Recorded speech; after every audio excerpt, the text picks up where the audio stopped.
The day started like any other, a quiet, sunlit morning in the small neighborhood just outside the city.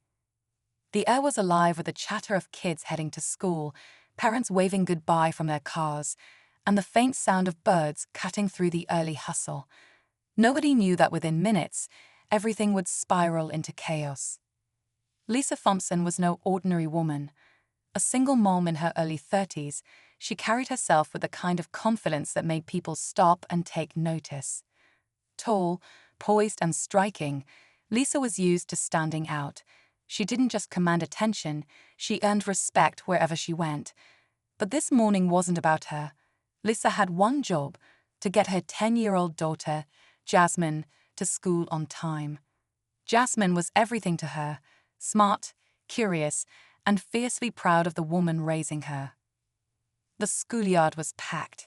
Kids of all ages darted around, laughing and shouting, while parents gathered in small groups, gossiping or waving their children inside. The sight was so routine that no one thought twice about the black SUV that pulled up to the curb, or the figure that stepped out. But Lisa noticed, instinctively. It was Officer Paul Harris.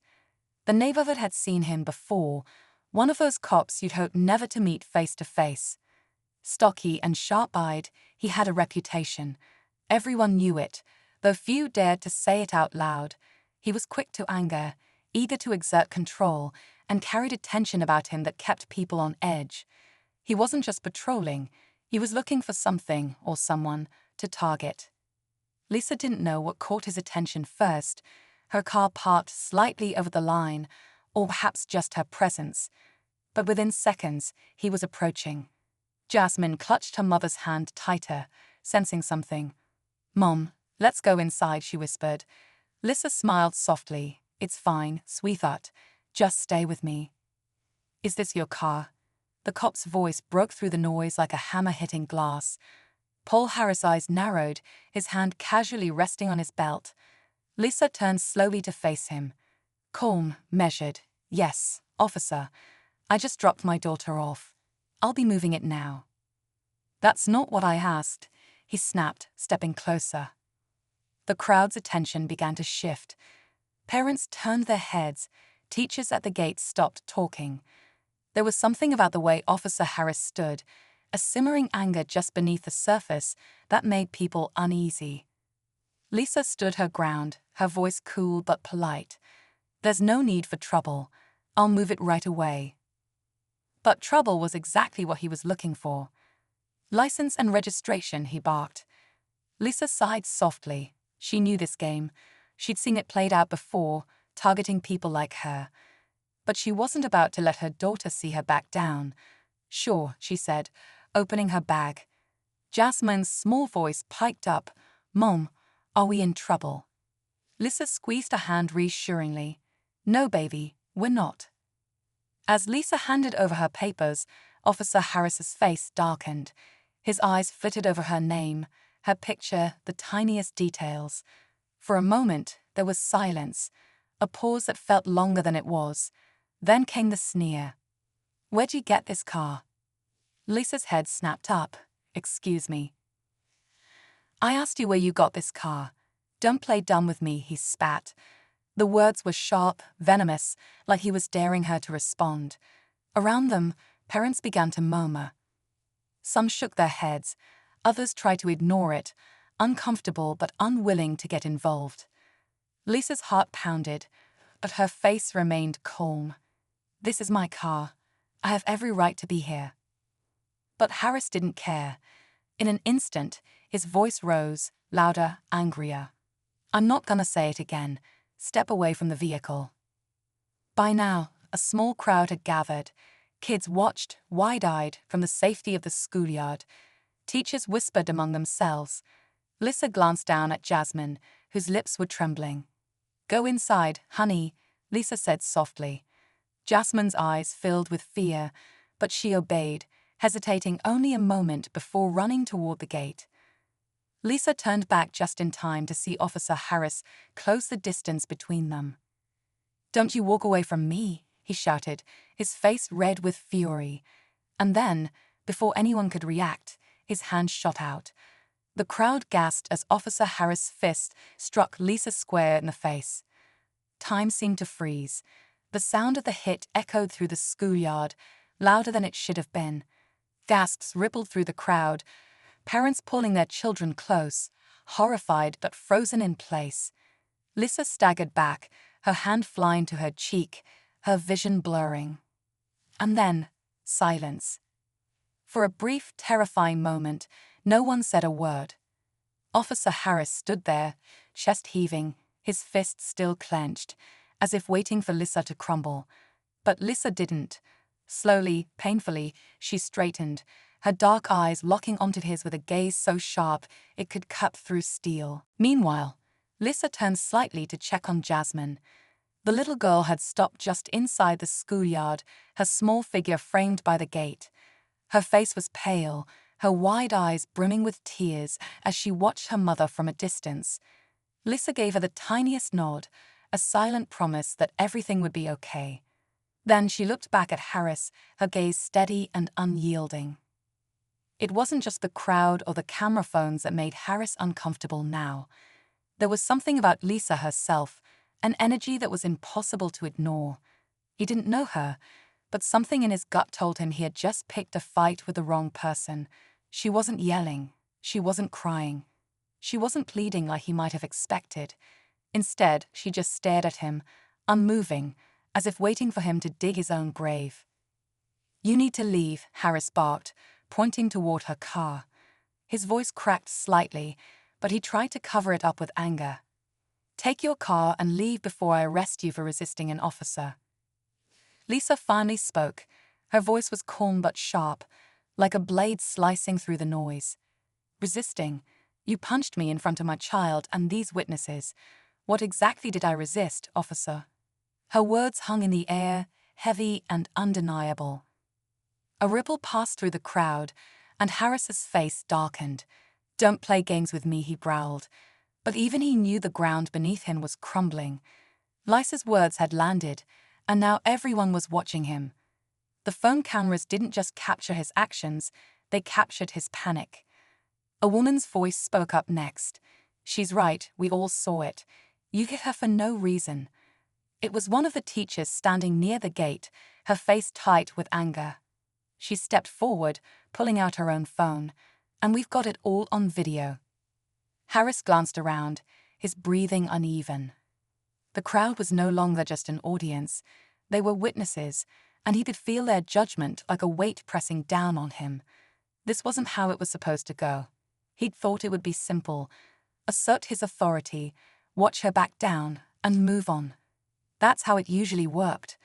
But Lisa wasn't backing down, and neither were the people watching.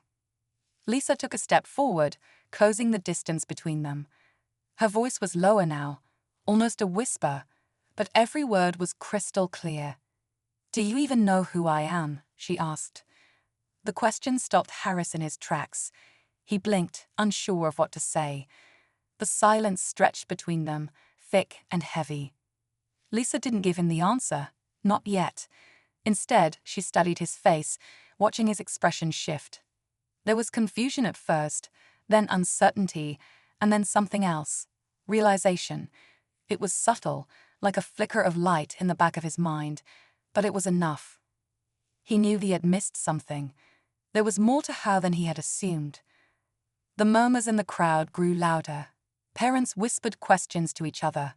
"Who is she?" one mother asked. "Why does she look so familiar?" a dad muttered. Someone pulled out their phone and started typing, searching for answers. It wouldn't take long before the truth came out. But Harris couldn't wait for that moment. He puffed out his chest, trying to reclaim his authority. "I don't care who you are," he snapped. "You're obstructing an investigation. Leave now, or I'll arrest you." The crowd's response was instant. "For what?" a woman shouted. "You're the one who assaulted her." Lisa tilted her head slightly, her gaze never leaving his. "Go ahead," she said softly. "Arrest me. Let's see how that plays out for you." Harris hesitated. His hand twitched toward his cuffs, but something held him back. His mind was racing, trying to figure out why her words sent a chill down his spine. He looked at the phones pointed at him, the crowd staring, and Lisa, calm, unafraid, waiting for his next move.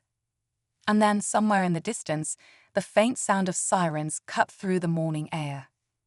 It was subtle at first, just a distant hum, but it grew louder with every passing second. Harris stiffened, his eyes darting toward the street. Police cars, multiple. They were coming, and he knew it wasn't for backup. Someone must have called them. Maybe one of the teachers, or maybe even Lisa herself. Either way, they were on their way, and the look on Harris' face said it all. He knew he was in trouble. Lisa finally let a small, knowing smile cross her lips. She didn't have to say anything else. The sirens were speaking for her now. The sound grew louder, closer, echoing off the school walls. Jasmine's small figure was still visible by the gate, watching as her mother stood strong, unshaken. The crowd began to shift, stepping back to make room as the first patrol car pulled into view, its lights flashing. Harris took a step back too, his face pale, his fists no longer clenched. For the first time since this began, he looked small. And in that moment, he realized it. Whoever Lisa Thompson was, she was someone who couldn't be silenced, someone who wouldn't just disappear. And he had just made the biggest mistake of his career. The first patrol car came to a stop just a few feet away, its lights flashing brightly, painting streaks of red and blue across the pavement. Two officers stepped out, their faces a mix of urgency and confusion as they scanned the scene. One of them, a tall, middle-aged officer with graying hair, locked eyes with Harris. "What's going on here?" he demanded, his voice cutting through the tension. Harris stiffened. He turned slightly, trying to block the view of Lisa as if he could erase what had already happened. "Nothing, Officer Reynolds. I've got it under control," he muttered, his voice lower now, uncertain. But Reynolds wasn't convinced. His sharp eyes moved past Harris and landed on Lisa, who still stood there, tall, quiet, unflinching. For a moment, their eyes met, and recognition flickered in Reynolds' face. It was quick, but Lisa caught it. He knew who she was, or at least he thought he did. Lisa didn't say a word, letting the silence fill in the gaps for him. Meanwhile, the crowd continued to grow. More parents, more teachers, even curious drivers who had slowed to watch. Phones were still recording, their cameras trained on every move Harris made. It wasn't just an incident anymore. It was a spectacle, and it was spreading like wildfire. People were already posting online, sharing videos, tagging names. The story was no longer contained to this schoolyard. Harris knew it too. His frustration was boiling over, but there was nowhere for it to go. He took a step toward Reynolds, lowering his voice. "Look, it's nothing serious. I had a situation with this woman. She was being uncooperative and..." "Uncooperative." Reynolds cut him off, his tone sharp. "You punched her." The words hung in the air like smoke, thick and undeniable. Harris's face turned a shade paler. He opened his mouth to respond, but no words came. Around them, the crowd murmured louder, some of the parents nodding in agreement. Reynolds turned back to Lisa, his expression shifting. "Ma'am, are you okay?" he asked, his voice softer now. Lisa met his gaze, her dark eyes steady. "I'm fine," she replied, though her swollen cheek told a different story. "But I won't be the one to decide that." Harris's head snapped around. "What's that supposed to mean?" he barked. His voice had lost all of its authority now. It sounded more like desperation. Lisa's calm never wavered. She took a deep breath, then spoke loud enough for everyone to hear. "I don't need to explain myself to you, Officer Harris, but I think you'll be doing a lot of explaining to Internal Affairs." The mention of those two words, Internal Affairs, felt like a grenade had gone off. The tension in the air crackled, and even Reynolds' expression tightened. Harris took a step back, his mouth opening and closing, but nothing came out. He knew what Internal Affairs meant. Investigations, suspension, a spotlight that he couldn't escape from. But the story was far from over. Across the schoolyard, Jasmine's small figure was still watching. Her teacher, a kind woman with gentle eyes, had come to stand beside her, holding her hand. She whispered something to Jasmine, trying to reassure her, but the little girl's gaze never left her mother. It was as if she understood, even at her age, that something bigger was happening here, something that went far beyond just one bad cop and one bad morning. As Reynolds radioed in for a supervisor, another car pulled up to the curb. This one was sleek and black, its tinted windows glinting in the morning sun. It wasn't a police car, but it commanded attention nonetheless. The driver stepped out first, a tall man in a tailored suit with a kind of presence that made everyone stop and stare. Harris's face twisted in confusion. "Who's that?" he muttered under his breath. Lisa didn't answer. She already knew. The man walked around to the passenger side and opened the door. Out stepped a woman in her late 40s, sharp-featured and wearing a navy blue blazer. Her heels clicked against the pavement as she approached, her eyes surveying the scene like a hawk. Harris' discomfort grew with every step she took toward him. "Excuse me," she said firmly, her voice cool and professional. "I'm here on behalf of Miss Thompson." Harris blinked. "Miss Thompson," he repeated, confused. The woman ignored him and turned to Lisa instead. "Are you all right?" she asked, her tone softer now. Lisa nodded slightly. "I'm fine, but he isn't." The woman's gaze snapped back to Harris, sharp and unyielding. "You made a mistake," she said plainly, "a very public one." Harris sputtered, his frustration bubbling to the surface. "What is this? Who are you people?" And that's when he realized it. He didn't know who she was. In that moment, something shifted. A teacher stepped forward, phone in hand, recording everything. A parent gasped, whispering to another, "That's her. Do you know who that is?" The murmurs grew louder, like a wave rolling through the crowd. Officer Harris' confidence faltered as he glanced around, noticing the shift in energy. Lisa didn't say a word. She didn't have to, because who she was, what she represented, was about to turn this entire situation upside down. The cop had just made the worst mistake of his life. And everyone knew it. The crowd's whispers grew louder, like a rising hum that couldn't be ignored. Parents exchanged nervous glances, teachers huddled together, and kids peered through the school gates, their curious faces pressed against the bars. A video was already being recorded, the blinking red light of a phone camera pointed straight at Officer Harris. He noticed it too. His jaw clenched as he took a step back, glancing around, trying to regain the authority that had slipped through his fingers. But it was too late. The tide was turning.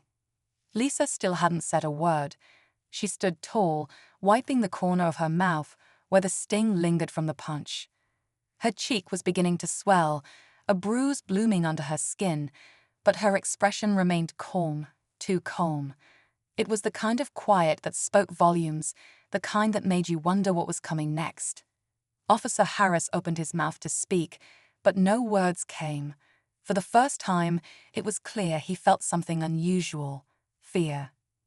A parent's voice broke the tension. "Hey man, you can't just hit someone like that. She didn't do anything." It was a dad standing near the edge of the crowd, holding his young son by the hand. Others murmured in agreement. Harris's face flushed red, and he spun toward the voice. "Stay out of this," he barked. His shout cracked the air, but it didn't have the same weight it had before. The authority was slipping through his hands like sand. The woman pulled a business card from her pocket and handed it to Reynolds, who glanced down at it and stiffened immediately. "Her attorney," Reynolds said softly, more to himself than anyone else. The crowd, already on edge, shifted again. Some parents whispered in hushed tones, while others exchanged wide-eyed looks. "An attorney?" One mother murmured. "She's got a lawyer here already." Harris' anger flared again, but this time it was mixed with panic. "What is this, some kind of setup?" he shouted, his voice cracking. Lisa finally spoke, her voice calm but cutting. "No, Officer Harris, this is accountability. And you brought it on yourself." The lawyer stepped closer to Harris, her gaze cold. "I hope you've got a good explanation for your actions today, officer, because in case you haven't noticed, half this neighborhood just watched you assault an innocent woman, and it's all on camera." Harris looked around, his breathing ragged. He could feel the weight of every camera phone, every set of eyes. There was nowhere to hide. Across the schoolyard, Jasmine tugged at her teacher's hand. "Is my mommy okay?" she asked softly, her voice trembling. The teacher knelt down, brushing a hand through Jasmine's curls. "Your mommy's strong," she said gently. "She's going to be okay."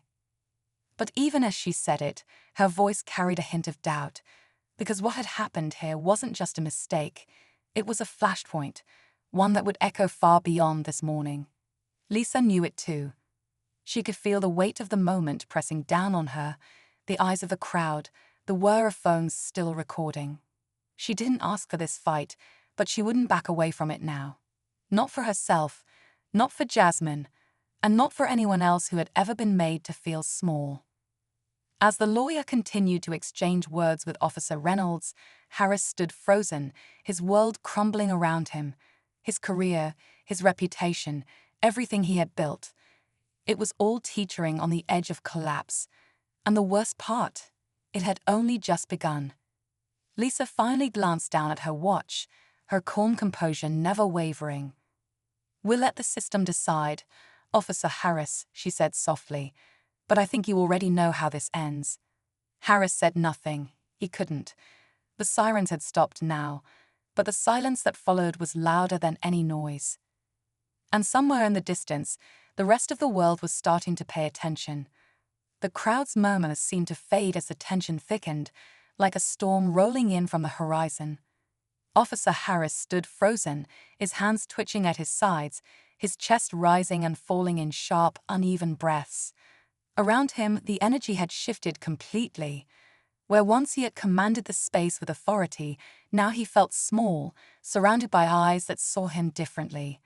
The weight of accountability was pressing down on him, and he didn't know how to fight it. Lisa's attorney was now in quiet but firm conversation with Officer Reynolds, the supervisor who had just arrived on the scene.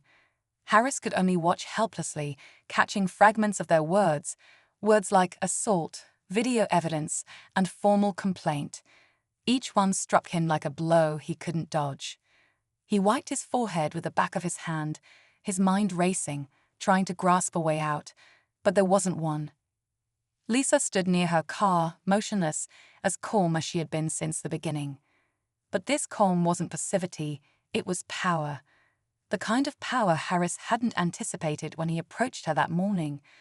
Around them, the parents whispered louder, their words gaining edge, their disbelief turning into something else. Anger. "This isn't right," one father muttered to a woman beside him, shaking his head. "She didn't do anything." "Did you see his face when she said internal affairs?" Another voice chimed in. "He knows he's done." Harris heard them. He heard every word, every whisper, and it only made his frustration bubble closer to the surface. He spun toward Reynolds, desperate now. "Reynolds, come on, you know me. I've been with the department for years. This woman is just." Reynolds shot him a look that stopped him cold. It wasn't anger, but it was close. "Careful, Harris," Reynolds said firmly. "This isn't going to go the way you think." Lisa's lawyer stepped forward again, her heels clicking sharply against the pavement. "Let me make something very clear, Officer Harris," she said, her tone cool, but razor-sharp. "You struck my client in front of dozens of witnesses, children, parents, and there's video evidence circulating as we speak. This isn't a misunderstanding. It's misconduct, criminal misconduct. You're not walking away from this." Harris's face turned red, his fists clenching at his sides. "You don't get to tell me." "You don't get to hit someone without consequences," Lisa interjected, her voice calm but piercing. "Not me, not anyone." The words stopped him in his tracks. Her tone wasn't angry, it wasn't loud, but it carried the weight of truth, and it hit harder than anything he could have prepared for. Lisa wasn't shouting because she didn't need to. She knew she had already won the battle he'd started. Lisa looked back toward the school gates. Jasmine was still there, standing quietly, her teacher by her side. Lisa smiled faintly, then began walking toward her daughter. As she approached, the murmurs of the crowd faded into the background. Jasmine looked up at her, her voice small and tentative. "Mommy, are you okay?" Lisa crouched down to her daughter's level, brushing a strand of hair from her face. "I'm okay, baby," she said softly. "Everything's going to be fine now." Jasmine wrapped her arms around her mother's neck, holding on tightly. Lisa hugged her back, closing her eyes for a moment. She knew the fight wasn't over. What had happened here was just the beginning of something much bigger, a storm that was already spreading beyond this quiet neighborhood. As Lisa stood, she noticed several parents watching her, their expressions a mixture of gratitude and admiration. One of the teachers stepped forward hesitantly. "Miss Thompson, I'm sorry you had to go through that, but I want you to know, we're with you." Lisa gave her a small smile, her voice calm but certain. "Thank you. It means a lot." The teacher nodded, then glanced toward the other parents who were beginning to gather closer, asking questions and exchanging phone numbers. They weren't just witnesses anymore. They were supporters, people who wanted to stand beside her. Lisa looked back toward the street where Harris had disappeared, her expression thoughtful. She knew this moment wouldn't disappear quietly. It wouldn't be forgotten. Harris' actions, her response, and the videos already spreading online. This story was going to grow. It was going to be heard. And the next chapter was only just beginning.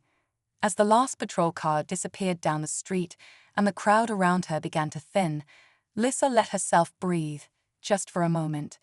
Jasmine held tightly to her hand as they began walking toward her car, the tension of the morning lingering in the air like smoke. Parents exchanged knowing glances, nodding at Lisa as if to silently say, "We saw. We know." The schoolyard was no longer just a place of chaos. It felt like the calm before something bigger. Lisa buckled Jasmine into her seat, her hand brushing gently over her daughter's hair. "You okay, sweetheart?" Jasmine nodded, her small voice steady but soft. "Are they going to come back, Mommy? The police?" Lisa hesitated for the briefest second before answering. "No, baby, not like that again. I promise." She forced a reassuring smile, but deep down, she knew that promise came with a shadow. What had happened here was bigger than a single bad cop. It was already spiraling beyond her control. Her phone buzzed in her bag, pulling her attention. Lisa sat in the driver's seat and glanced at the screen. It was a text from an unknown number. "Stay quiet. Don't make this worse for yourself." Lisa's breath hitched. She stared at the words, her mind racing. Who was this? The timing was too precise, too deliberate. Another buzz. This time, it was a video link. Lisa's thumb hovered over it before she finally tapped. The video loaded, and there it was, grainy footage of her confrontation with Officer Harris, but edited, cut together with audio clips she hadn't heard. In the distorted recording, her words were twisted. The calm way she had spoken earlier now seemed calculated, even mocking, as though she had provoked the officer into losing control.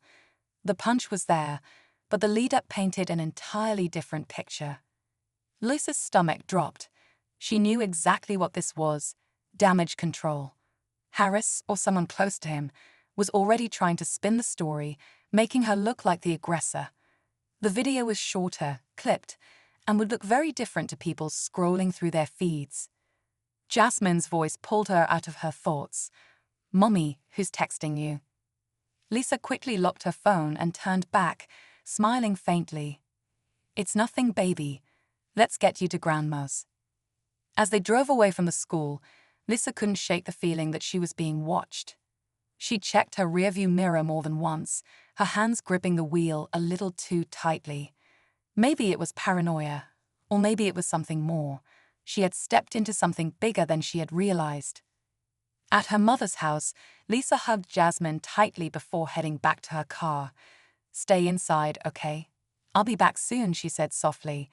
Her mother watched her carefully from the doorway, her expression tight with worry. "What's going on, Lisa?" You look like something's wrong. Lisa shook her head. It's nothing, Mom. I have to take care of a few things. She climbed back into her car, her phone buzzing again. Another unknown number.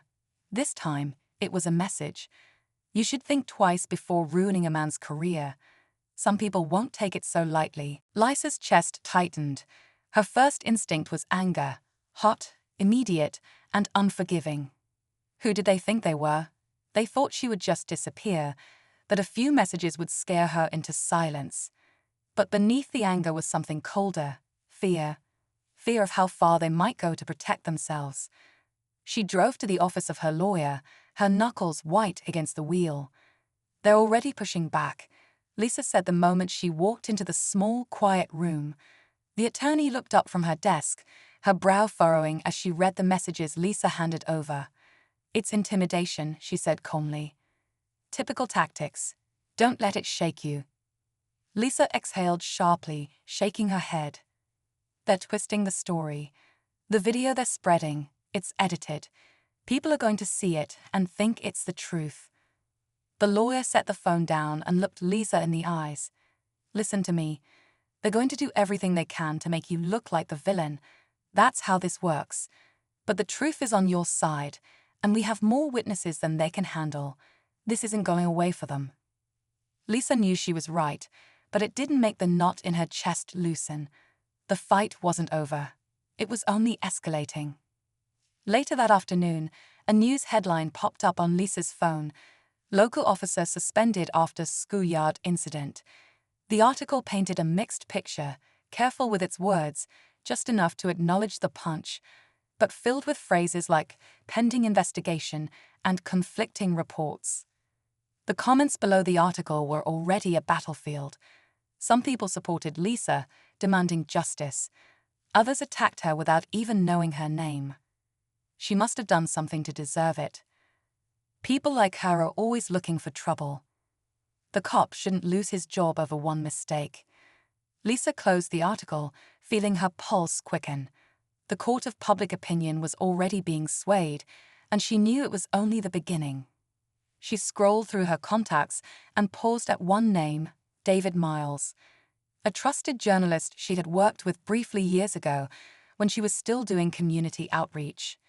He had a reputation for digging deep, for getting the truth when no one else could. Lisa hesitated, her finger hovering over the call button. Then she pressed it. The phone rang twice before a voice picked up. Lisa Thompson, I haven't heard from you in years. David, Lisa said, her voice steady despite the storm in her chest. I need your help. I have a story, and it's about to get ugly. For a moment, there was silence. Then David's voice softened. I'm listening. Lisa glanced out her window, her gaze narrowing as she spotted a black SUV parked across the street. It hadn't been there when she arrived. Her heart skipped a beat, but she forced herself to stay calm. She turned away from the window, lowering her voice as she spoke. I need the truth to come out, all of it, before they bury it. And in that moment, Lisa knew this fight was no longer just about her. It was about Jasmine. It was about every person who had ever been silenced, threatened, or pushed down. The stakes were higher now, and her enemies were circling closer, but Lisa wasn't going to stop.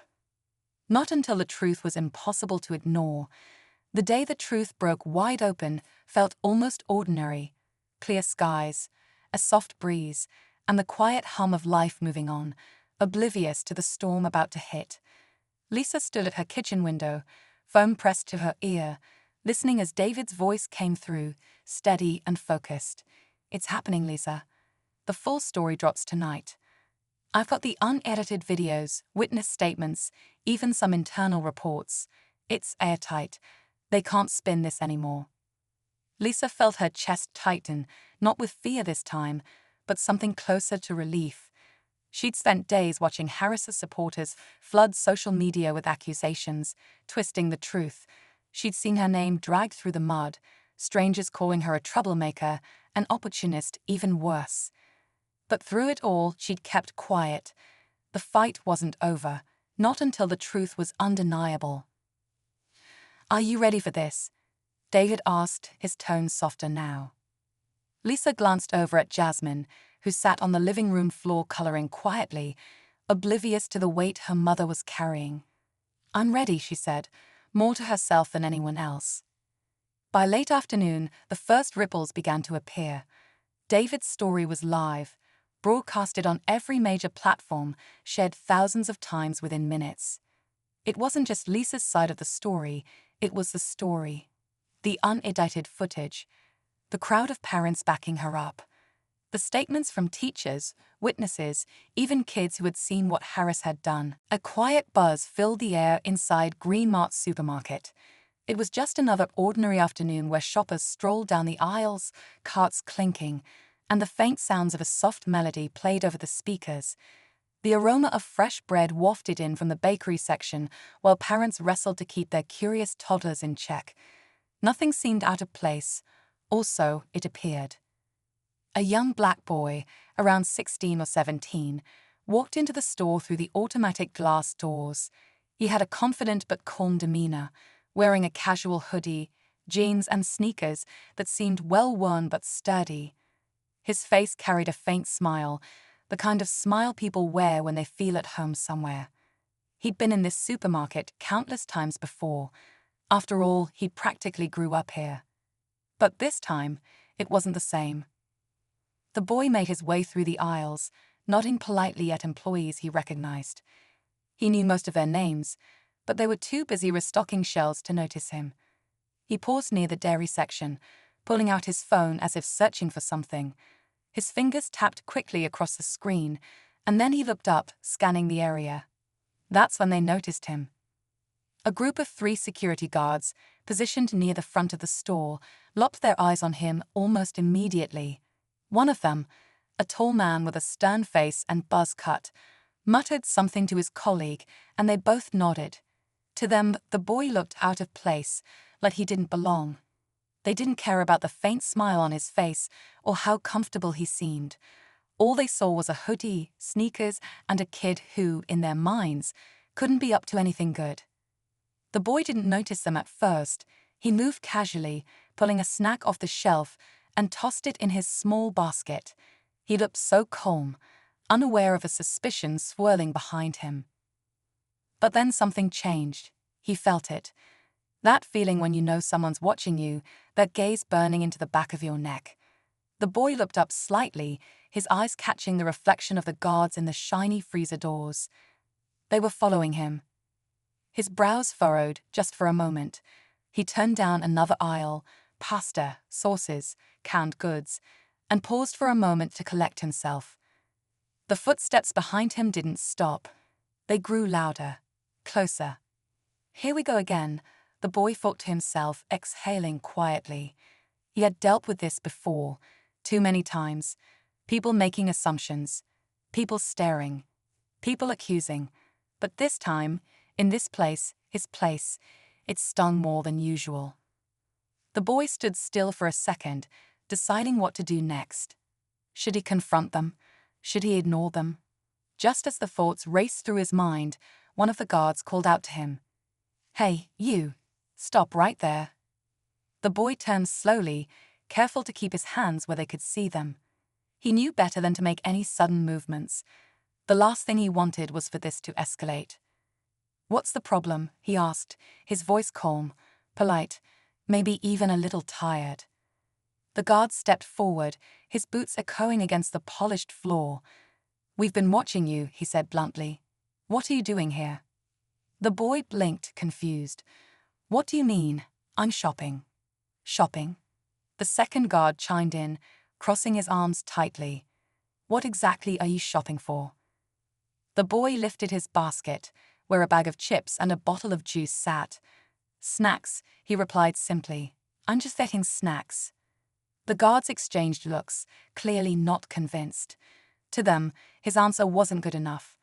The tall one took another step forward, pointing a finger at him.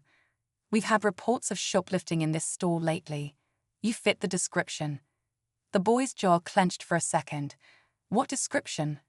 "Don't get smart, kid. Where's your ID?" "I don't have to show you my ID," The boy shot back, his voice still steady but his patience clearly wearing thin. That was all it took. The guard grabbed his arm, firm and rough, as if he were restraining someone dangerous. The boy tensed. "Hey, what are you doing? I didn't do anything." "Calm down," the guard barked. "You're coming with us." The boy's basket clattered to the floor, the chips and juice rolling across the aisle. A couple of shoppers nearby turned their heads, their curiosity piqued, but not enough to interfere. People whispered under their breaths, eyes wide, watching the scene unfold. "Let me go," the boy said louder this time, struggling against the grip. "I didn't take anything. Look at my hands." But it didn't matter. The guards were already pulling him toward the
Lisa smiled faintly, her eyes flickering to the rearview mirror where Jasmine sat, carefree and safe.